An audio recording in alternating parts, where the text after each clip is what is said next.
1971 roku w składziku pewnego londyńskiego hotelu robotnicy natrafili na starą walizkę. Hotel właśnie zmieniał właściciela. Kupiła go grupa Polaków. Kiedy ją otworzyli, w środku znaleźli ubrania, plik papierów i nóż. Nie kuchenny, nie do listów. Był to sztylet komandosa, przydzielany agentom brytyjskich służb specjalnych. Walizka należała do kobiety, która mieszkała w tym hotelu do 1952 roku, do dnia, w którym została w nim zamordowana. Nazywała się Christine Granville, ale to nie było jej prawdziwe nazwisko. Prawdziwe brzmiało Krystyna Skarbek. Zanim zginęła w Londynie, przemierzała okupowaną Europę pod fałszywymi papierami, przechodziła zimą przez Tatry, wywoziła z Węgier mikrofilmy, a pewnego sierpniowego dnia 1944 roku wyprowadziła z więzienia Gestapo 3 ludzi kilka godzin przed egzekucją. Problem w tym, że wokół jej życia narosło tyle legend, ile faktów, że sama zaciemniała swój ślad, od daty urodzenia po nazwisko. I że najsłynniejsza opowieść o niej, ta, którą powtarza cały internet, prawdopodobnie w ogóle nie jest prawdziwa. Więc zostawmy na razie tę walizkę i cofnijmy się na sam początek. Zacznijmy od pytania, na które trudno jednoznacznie odpowiedzieć. Kiedy urodziła się Krystyna Skarbek? Przez dekady w encyklopediach widniał rok 1915. Dziś większość historyków z jej najlepszą biografką Claire Mali na czele zgadza się, że przyszła na świat 1 maja 1908 roku w Warszawie. Skąd rozbieżność? Nie z pomyłki archiwisty, z jej własnej decyzji. Kiedy w 1941 roku dostała nowy, fałszywy paszport, przy okazji odjęła sobie 7 lat. Od tamtej pory podawała rok 1915. Trzymała się tego kłamstwa tak konsekwentnie, że po jej śmierci w akcie zgonu wpisano wiek 37 lat, choć naprawdę miała 44. Krystyna Skarbek od młodości robiła co chciała i mówiła o sobie to, co uważała za stosowne. Była córką hrabiego Jerzego Skarbka, katolika i ziemianina z rodu o starych korzeniach. Jeden z jego przodków, Fryderyk Skarbek, był chrzestnym Fryderyka Chopina. Ojciec miał tytuł, maniery i długi. Matką była Stefania z domu Goldfeder, pochodząca z zamożnej, zasymilowanej rodziny żydowskich bankierów. To jej posag pozwolił ojcu spłacać zobowiązania i prowadzić wystawne życie. Krystyna wdała się w ojca.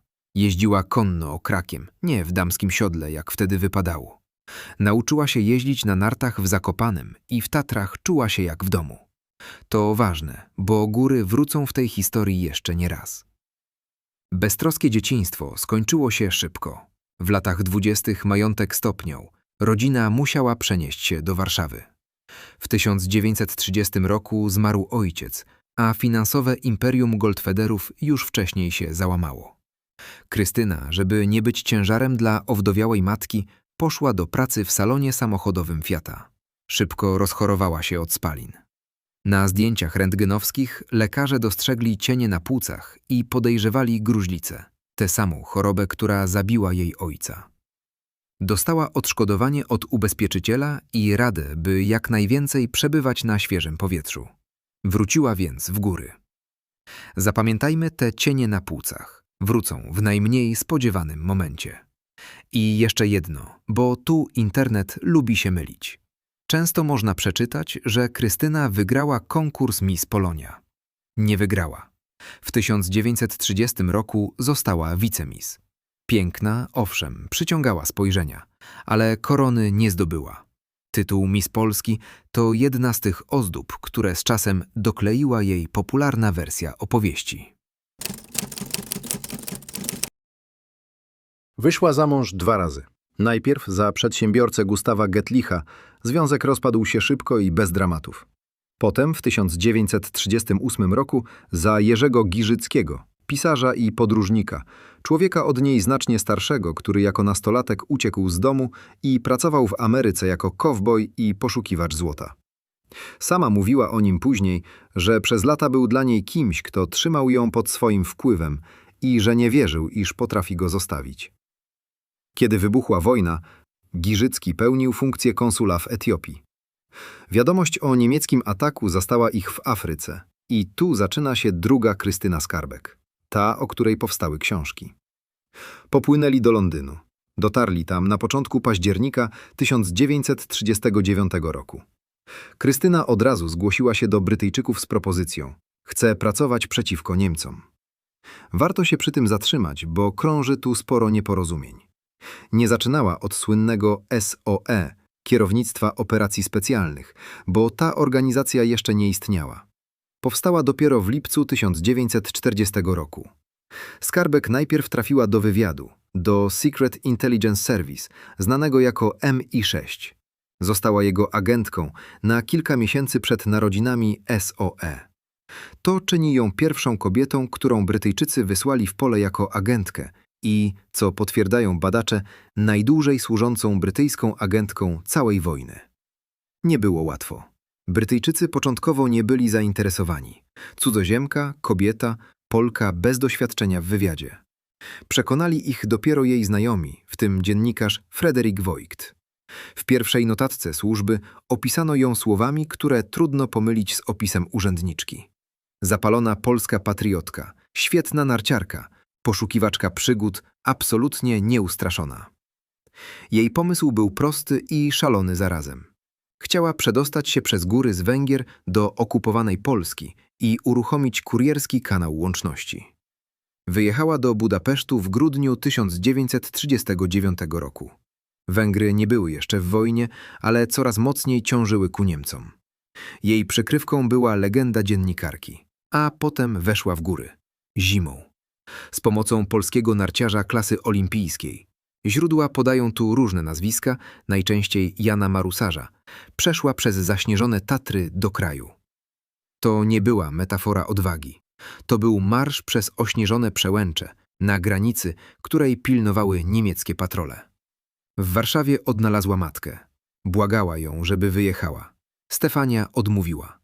Została w mieście, żeby dalej uczyć małe dzieci francuskiego.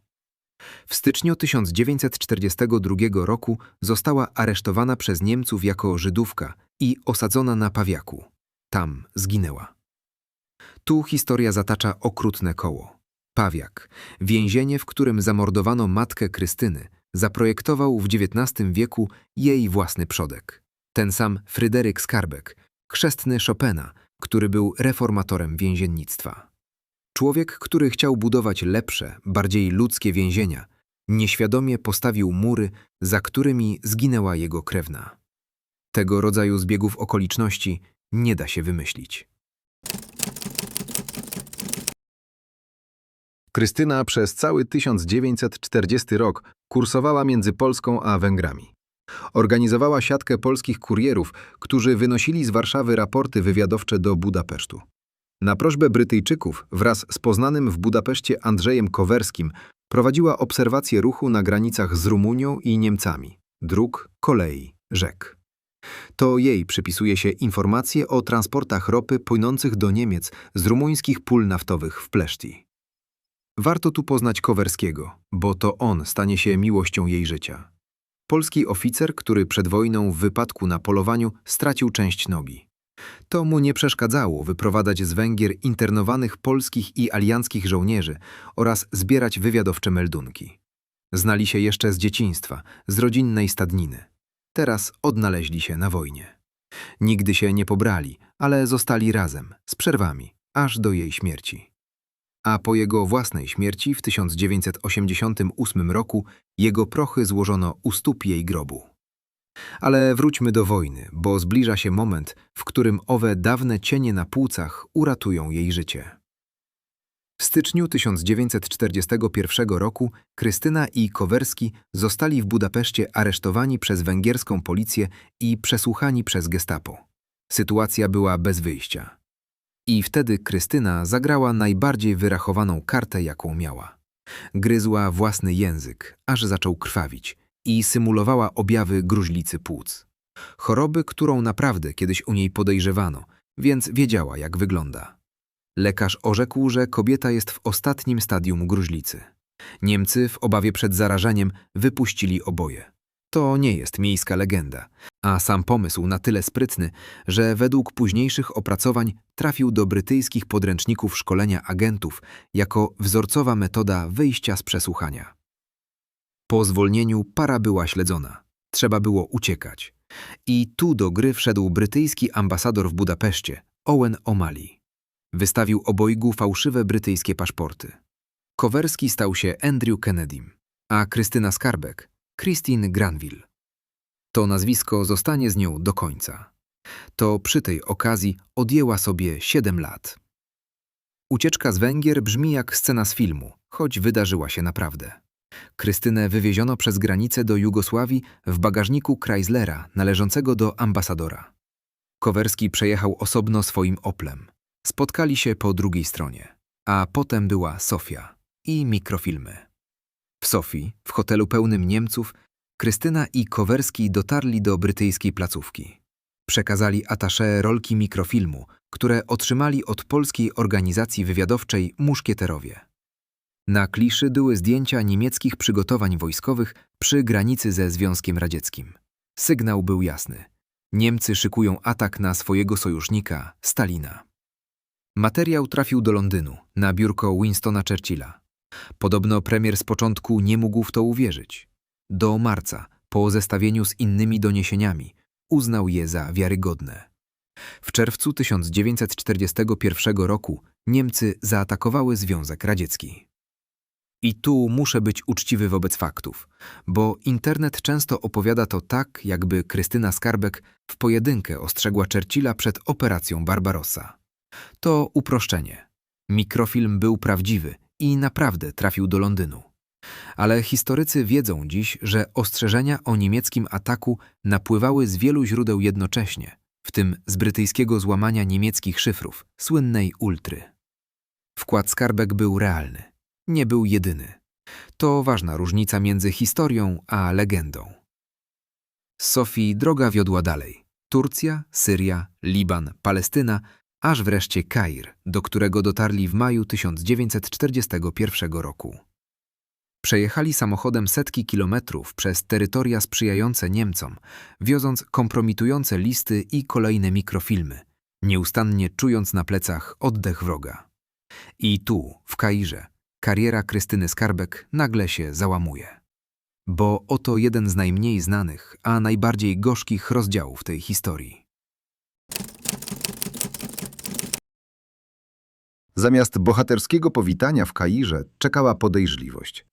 Brytyjczycy nie ufali jej kontaktom z polskimi muszkieterami. Podejrzane wydawało im się też, jak łatwo zdobyła wizy przejazdowe od proniemieckich urzędników Vichy w Stambule.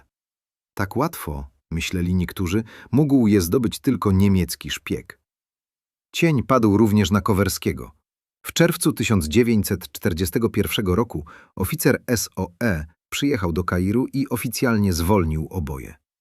Zostawiono ich na niewielkiej pensji, tak małej, że żyli na skraju nędzy.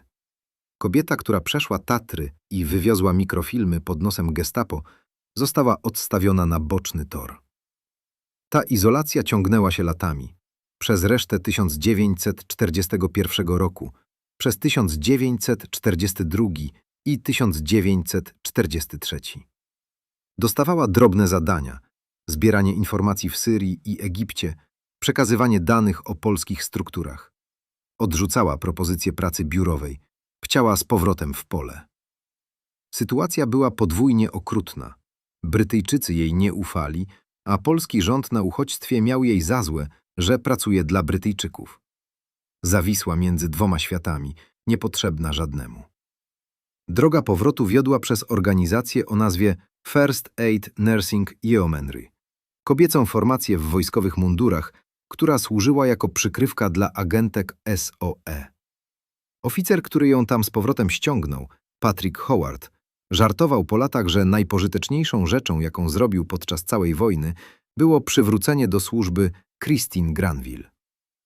Przeszła szkolenie dla nowych agentów, mimo całego swojego doświadczenia. Okazało się, że w niektórych rzeczach jest fatalna. Kiepsko nadawała przez radiostację, nie znosiła strzelania. Ale jednego nie mogła się nasycić – skoków spadochronowych. Miała trafić do Węgier. Plan odwołano. Uznano, że to niemal wyrok śmierci.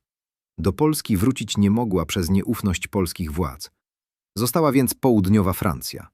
Mówiła dobrze po francusku, doszlifowała angielski. I w nocy z 6 na 7 lipca 1944 roku, miesiąc po lądowaniu w Normandii, wyskoczyła ze spadochronem nad okupowaną Francją. Miała 36 lat. Przed nią było 6 najintensywniejszych tygodni jej życia. Trafiła do siatki o kryptonimie Jockey, którą dowodził Francis Camerz, Belg z brytyjskim obywatelstwem, przed wojną pacyfista, teraz jeden z najskuteczniejszych organizatorów francuskiego ruchu oporu. Została jego kurierką. Zastąpiła poprzedniczkę, Cecily Lefort, którą Niemcy schwytali i później zamordowali. To nie była abstrakcja. Krystyna dokładnie wiedziała, co czeka agentkę, która wpadnie. Zadanie Camerza i jego ludzi polegało na organizowaniu francuskich partyzantów, maquis, w południowo-wschodniej Francji przed aliancką inwazją na południe kraju. Krystyna wchodziła w to na pełnych obrotach. Nocami, przy świetle księżyca, organizowała komitety odbioru zrzutów. Czekała, aż alianckie samoloty zrzucą pojemniki z bronią. 14 lipca 1944 roku była świadkiem czegoś rzadkiego.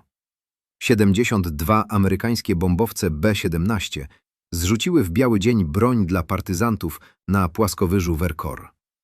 To był największy jednodniowy zrzut dla francuskiego ruchu oporu w całej wojnie. Ale euforia była złudna. Na Vercors wybuchło przedwczesne powstanie, którego Camerz nie chciał. Niemcy szybko je stłumili. 22 lipca, pod ostrzałem, Krystyna i Camerz uciekli z płaskowyżu. I wtedy zaczyna się to, co zbudowało jej pozycję wśród brytyjskich sił specjalnych. Przez kolejne tygodnie Krystyna wędrowała po Alpach, w większości pieszo, bo co ciekawe nie znosiła roweru. Nosiła plecak z jedzeniem i granatami. Nawiązywała kontakt z przywódcami francuskiego i włoskiego ruchu oporu wzdłuż granicy. Ale najciekawsze było to, co potrafiła zrobić bez jednego wystrzału. W niemieckich oddziałach stacjonujących w Alpach służyli Polacy. Ludzie wpisani na niemiecką listę narodowościową, tak zwaną Volkslistę, często pod przymusem, w mundurach wroga. Krystyna po dwudniowej wspinaczce dotarła pod przełęcz Col de l'Arche na granicy francusko-włoskiej, gdzie stała potężna górska twierdza, obsadzona przez 150 żołnierzy. Wśród nich było 63 Polaków.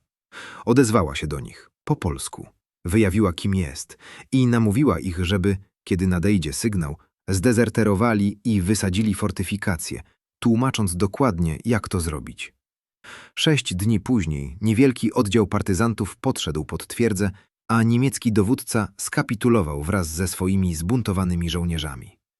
Polacy przeszli na stronę francuskiego ruchu oporu, dokładnie tak, jak im poleciła. To była jej broń, nie pistolet. Głos, języki, umiejętność przekonania człowieka, żeby w decydującej chwili zrobił coś wbrew rozkazowi. A potem przyszła wiadomość, która zmieniła wszystko. Camerz wpadł. 13 sierpnia 1944 roku, na 2 dni przed aliancką inwazją na południe Francji, Camerz, drugi agent SOE Xan Fielding i francuski oficer Christian Sorensen zostali zatrzymani na blokadzie drogowej przez Gestapo w miejscowości Digne. Cała trójka miała zostać rozstrzelana. Krystyna pędem wróciła spod Col de l'Arche. Najpierw próbowała nakłonić francuskich partyzantów, żeby szturmem zdobyli więzienie. Odmówili. Wtedy zrobiła coś, co robiła niechętnie. Wsiadła na rower i przejechała 40 kilometrów do Digne. 15 sierpnia okrążała mury więzienia, nucąc melodię Frankie and Johnny, ich wspólną z Camerzem piosenkę. Z wnętrza doszła odpowiedź, ta sama melodia. Tak upewniła się, że on tam jest i żyje. Potem zaczęła najtrudniejszą rozgrywkę swojego życia. Dotarła do kapitana Alberta Schenka, Alzatczyka, który pośredniczył między francuską prefekturą a Gestapo. Przedstawiła się jako żona Camerza i, dla wzmocnienia efektu, siostrzenica brytyjskiego generała Bernarda Montgomery'ego. Zagroziła straszliwym odwetem, jeśli więźniom stanie się krzywda. A żeby groźba miała ciężar, dorzuciła propozycję. 2 miliony franków za uwolnienie ludzi. Poinformowała Londyn. SOE zwróciło jej 2 miliony franków ze spadochronu. Miała pieniądze w ręku. 17 sierpnia Schenck przedstawił ją oficerowi gestapo, Belgowi nazwiskiem Max Wem, który miał władzę, by wydać rozkaz zwolnienia. Alianci byli już zaledwie kilkadziesiąt kilometrów od miasta i szybko się zbliżali. Niemcy i ich francuscy współpracownicy doskonale zdawali sobie z tego sprawę. Przez 3 godziny Krystyna przekonywała, negocjowała, groziła i kłamała. Powiedziała Wemowi, że jest brytyjską spadochroniarką w stałym kontakcie radiowym z alianckimi siłami. Dla efektu pokazała mu kryształy z radiostacji. Bezużyteczne, połamane, ale on tego nie wiedział. Powtarzała, że alianci nadejdą lada chwila, a i on, i Schenck mają wśród miejscowych fatalną opinię, więc zemsta będzie szybka. W końcu przestraszony Wem uderzył kolbą rewolweru w stół i zadał pytanie, które oznaczało, że się poddaje. Co ona zrobi, żeby jego ochronić? Tego wieczoru Wem w mundurze SS wyprowadził 3 więźniów z celi. Byli przekonani, że idą na rozstrzelanie. Zaprowadził ich do samochodu i wywiózł na obrzeża Digne, gdzie czekała Krystyna. Wsiadła bez słowa, bez skinienia głową, więc myśleli, że ona też jest więźniem. Dopiero gdy nad brzegiem rzeki Fielding pomógł Wemowi zakopać jego esesmański mundur, dotarło do nich, że nie jadą na śmierć. Jadą na wolność. W późniejszych latach Krystyna wyznała pewnemu polskiemu weteranowi, że w trakcie tych negocjacji w ogóle nie czuła zagrożenia dla siebie. Dopiero potem, gdy było już po wszystkim, uderzyła ją myśl. Przecież mogli zastrzelić i ją. Dochowała słowa danego Weimowi. Obiecała mu, że Brytyjczycy go nie aresztują i później stoczyła o to bój z własnymi przełożonymi. Z powodzeniem. Weim przeżył wojnę i wrócił do Belgii. Schenck, choć radzono mu opuścić Digne, został i wkrótce zginął z ręki nieznanych sprawców. Franciska Merz nadał później córce imię Christine na jej cześć. 2 dni po akcji Digne wyzwoliła Amerykanie. Krystyna i Kamerz poszli dalej. Pod miastem Gap, gdzie partyzanci wzięli do niewoli niemiecki garnizon, znów byli wśród jeńców Polacy wcieleni do Wehrmachtu. Krystyna wzięła megafon i przemówiła do nich. Zgodzili się przejść na stronę aliantów pod jednym warunkiem, że najpierw zrzucą niemieckie mundury. I zrzucili. Nie wszyscy Amerykanie byli tym zachwyceni. Jeden z generałów nazwał Krystynę i Kamerza bandytami i groził aresztowaniem oraz sądem wojennym. Krystyna, która nie miała szacunku dla stopni, wpadła w taką furię, że musiał ją uspokajać adiutant. Dopiero wyżsi rangą oficerowie amerykańscy docenili, kim są i mianowali ich oficerami łącznikowymi z ruchem oporu. We wrześniu 1944 roku Krystyna poleciała wojskowym samolotem do Londynu. Chciała jeszcze jednego, żeby zrzucono ją do walczącej Warszawy, gdzie trwało powstanie. Odmówiono jej. To był koniec jej wojny. Miała 36 lat i całe życie przed sobą. Tak przynajmniej mogło się wydawać. Za tę służbę Brytyjczycy odznaczyli ją medalem Jerzego, jednym z najwyższych brytyjskich odznaczeń za odwagę. Ciekawostka, o której rzadko się mówi. W dokumentach archiwalnych zachował się wniosek o przyznanie jej jeszcze wyższego odznaczenia – Krzyża Jerzego. Ostatecznie dostała medal, nie krzyż, dlatego część źródeł w internecie myli te 2 odznaczenia. W maju 1947 roku mianowano ją oficerem Orderu Imperium Brytyjskiego, OBE, stopień o szczebel wyższy niż zwykle przyznawano agentkom SOE. Francja uhonorowała ją krzyżem wojennym. I tu, w chwili triumfu, zaczyna się najtrudniejsza część tej historii. Bo wojna, która dała jej sens, skończyła się, a pokój nie miał dla niej miejsca. Została zdemobilizowana wiosną 1945 roku. Dostała skromną odprawę i podziękowania. A potem to, co dla wielu było najgorsze ze wszystkiego. Ojczyzna, o którą walczyła, znalazła się po jałtańskich ustaleniach pod sowiecką kontrolą. Krystyna, jak wielu Polaków na Zachodzie, została praktycznie bez państwa.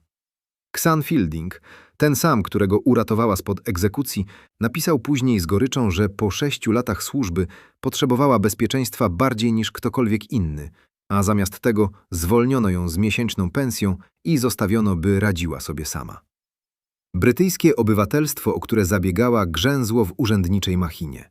Otrzymała je dopiero w grudniu 1946 roku. I to podobno po tym, jak zagroziła, że odrzuci swoje odznaczenia. Próbowała ułożyć sobie życie. Pojechała do Nairobi w Kenii, do dawnego kochanka. Kolonialne władze odmówiły jej pozwolenia na pracę. Wróciła do Londynu i tam kobieta z hrabiowskiego rodu, odznaczona przez 3 państwa, ratująca ludzi spod ściany egzekucyjnej, imała się kolejno pracy telefonistki, sprzedawczyni, kelnerki i pokojówki na statkach pasażerskich. Adrenaliny, która ją napędzała, nie dało się niczym zastąpić.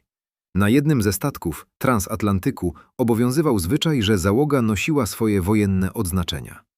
Kiedy inni zobaczyli imponujący rząd baretek Krystyny, dość by przystroić generała, wywołało to zawiść i oskarżenia, że kłamie. Któż by uwierzył, że pokojówka ze statku dostała takie ordery? Stanął w jej obronie inny steward. Nazywał się Denis Muldowney. Prawdopodobnie zostali kochankami, ale Muldowney nie potrafił jej puścić. Popadł w obsesję. Krystyna zerwała z nim, mówiąc, że jest uparty i budzi w niej lęk.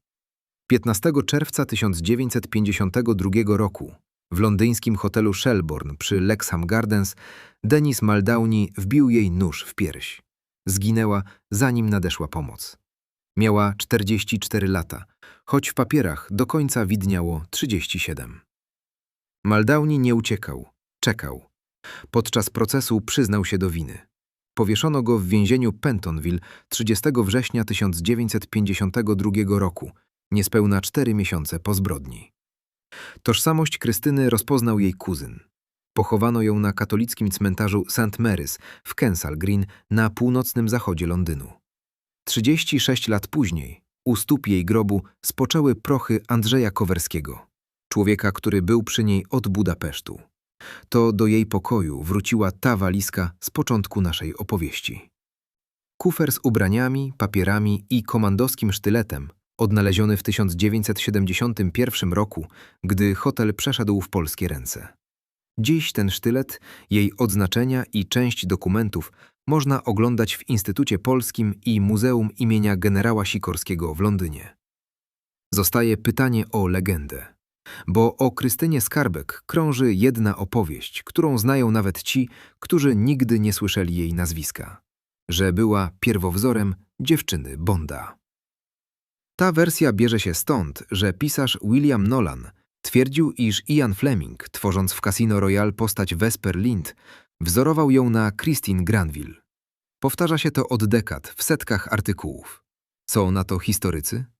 Tu trzeba być ostrożnym. Claire Malley, autorka najlepiej udokumentowanej biografii Skarbek, studzi emocje.